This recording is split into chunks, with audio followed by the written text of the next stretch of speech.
Hey guys, welcome to this series I'm going to do on our jazz chords, which will be our 4-note chords, the 7s and 9s. We're going to start with the drop 2s. For those of you who don't want explanation and theory behind them, I'm just going to give you the resource here right now so that you can look at the chord, learn it, and move on. And then the rest of the video is going to be the follow-up, talking about the inversion, why they're called drop 2s, how to build them, and everything like that. So first of all, let's just move along. The ones we're going to do today are the 3 on top. They're based on something like your E7 chord. As you already know, you've got bar chords that are based on the E's, the A's, and the D's. And those are the ones we're going to do today. They're just going to be the 4 notes, not the full bar, and they're called drop 2s, and the 3 is the highest note, so it's the 3 on top.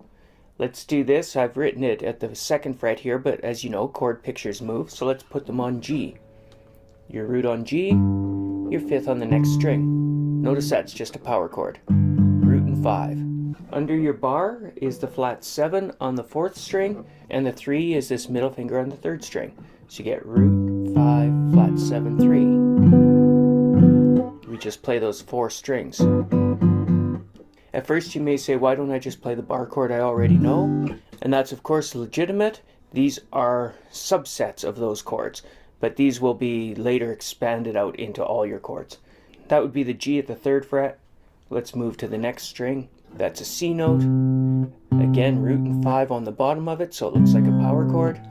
The bar catches the flat 7 now on the 3rd string, and the 3 of the chord is moved up 1 fret, just as it would be in an A7. Now it's a C7. Notice we've moved everything onto the next string. That means the root and the 5 have the same relationship spatially, so does the flat 7. The 3 does not spatially, because that 2nd string is tuned flat compared to everything else. It's only a 3rd. So whatever encounters that string has to move up a fret compared to what it would have been in the previous chord. So I call that the 2nd string shift. This then at the 3rd fret is a C7. We've got G7, 3 on top, drop 2. On the bottom set of strings, C7, 3 on top, drop 2 on the middle set of strings. And if I move to the next note, at the 3rd fret, I have an F. Again, the power chord constitutes the bottom of it. The flat 7 now is no longer in line with the root in a bar, because it's encountered the 2nd string, so it's shifted up to the 4th fret, and your 3 is on top. This chord looks like a D7, where the open root D becomes movable with the bar or the pointer finger. So these ones are the dominant 7s, G7, C7, F7. Those of you who only wanted to see what the chords are, based on an E7 shape or an A7 shape or a D7 shape, that's your drop 2 with a dominant 7 chord.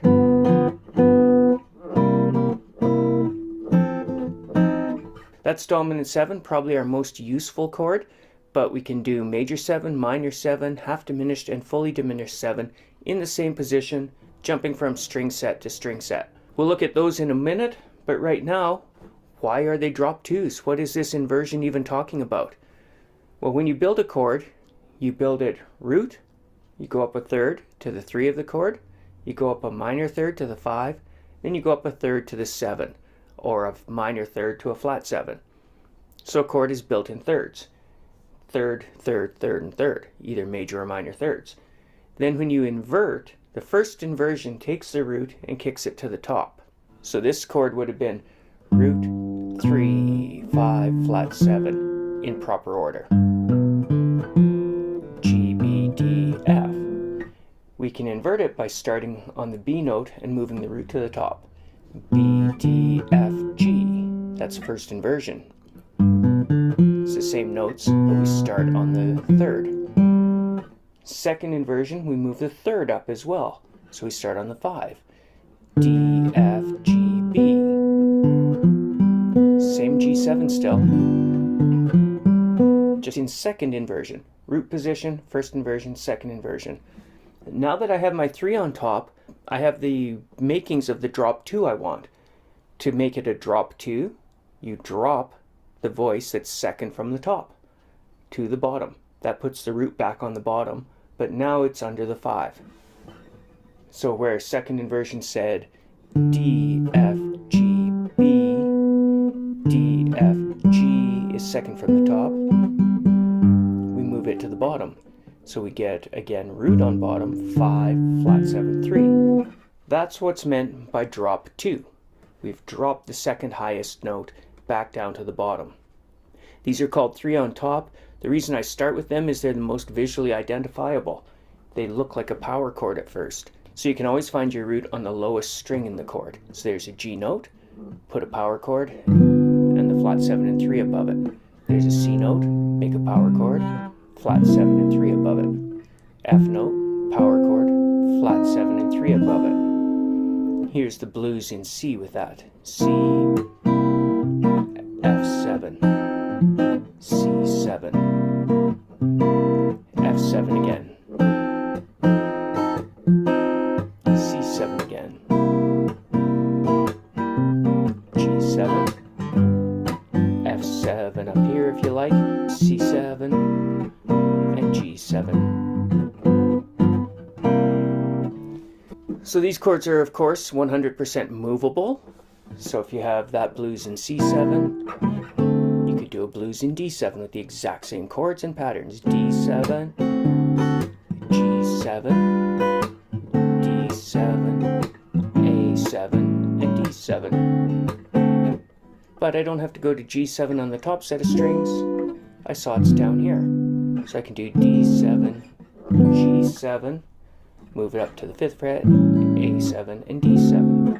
That gives you the utility of this type of chord. You already had it earlier when you learned your bar chords, but of course this is just a different look at it. You get 4 different inversions in drop 2s. You'll get a root on top, 3 on top, 5 on top, 7 on top. You'll get them on 3 different sets of strings, and you get major 7, dominant 7, minor 7, half diminished 7, and fully diminished 7. So you're going to get hundreds upon hundreds of chords from this one concept. We won't do the inversions today, we'll do different inversions in every lesson, but let's look at all the qualities right now. Major 7, dominant 7, minor 7, half diminished 7, and fully diminished 7. Let's start on this set. If you're a ukulele player, these ones will work for you as well. So the first thing we would have, if this is dominant 7, looks like a D7, moved into some kind of bar form. Then if I move my flat 7 up into alignment with the 5 and 3, I get a jazzy major 7 chord. So now I have my major 7 note on the 2nd string. Lower that, you have the flat 7, so it's a dominant 7. You have the 3 on top here. Lower that into that 4th fret, you have a minor 7 chord. Lower the 5, you have a half diminished chord. So this is 3, 4, 4, and 4, based on this F. So it's an F half diminished. You've had 7, flat 7, lower it again, a double flat 7, and you have your diminished chord. 3, 4, 3, 4. That's the fully diminished 7 based on this F. Let's look at all of those again. In fact, let's look at one of them that's not a drop 2, the actual major chord. It looks like the D chord, but we're going to bar. So I have 3, 5, 6, and 5. This is F major. It looks like a D chord where my bar finger is like a capo. Lower the root into the chord. So it's got a 5th fret. That's a major 7 note, so it's a major 7 chord. You can bar that. 3, 5, 5, 5, major 7, lower the 7 again on the 2nd string, dominant 7, lower the pinky into the 4th fret, minor 7, that's a flat 3, lower the 5, or bar, 3, 4, 4, 4, half diminished, and then lower that 7 again, fully diminished. So there you have 5 qualities on this one set of strings in this one inversion. We can do that on this set. There's your C.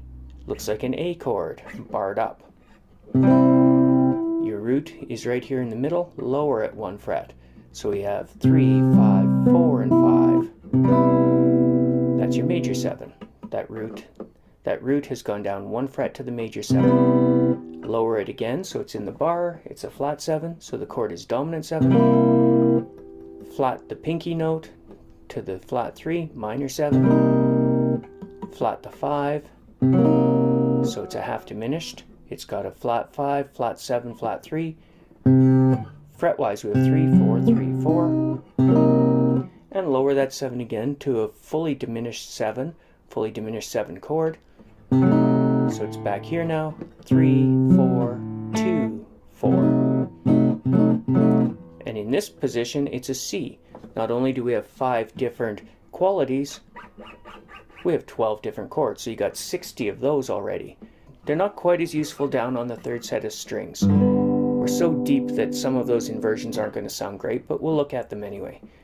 Start off with your major. It looks like an E chord.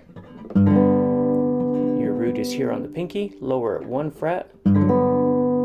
So you have 3, 5, 4, and 4. Major 7. That's a G chord with an F sharp in it. Lower that F sharp to F natural into the bar, flat 7. Lower your B note to a flat 3. There's your minor 7. Flat the 5, so I have 3, 4, 3, 3. Half diminished 7, and I gotta lower that F again for fully diminished. It's got a G, the 5 is flat, the 7 is flatted twice, double flat, and the 3 is flat. So those are your 3 on top drop 2 chords. They're derived from the normal major chord, and you just go through the system of dropping the root to a major 7, that's a major 7 chord, drop it again to a flat 7, that's a dominant 7 chord, then you drop the 3, so you have a flat 3 and a flat 7, that's a minor 7 chord, drop the 5, so it's a diminished 5th with a flat 7 and a flat 3, that's a half diminished chord, or also called minor 7 flat 5. And then drop the 7 again, so it's a double flat 7. It's actually the same note as a 6, but we call it the flat, but we're talking about it as a 7. So you have a flat 3, a flat 5, and a double flat 7. That's your diminished chord. On G there, or any other position you want. C or F. And that's it. We're going to do root on top, 5 on top, and 7 on top in future videos, with probably about the same explanation. Have fun with those, guys. We'll see later on how we can put them all together into songs.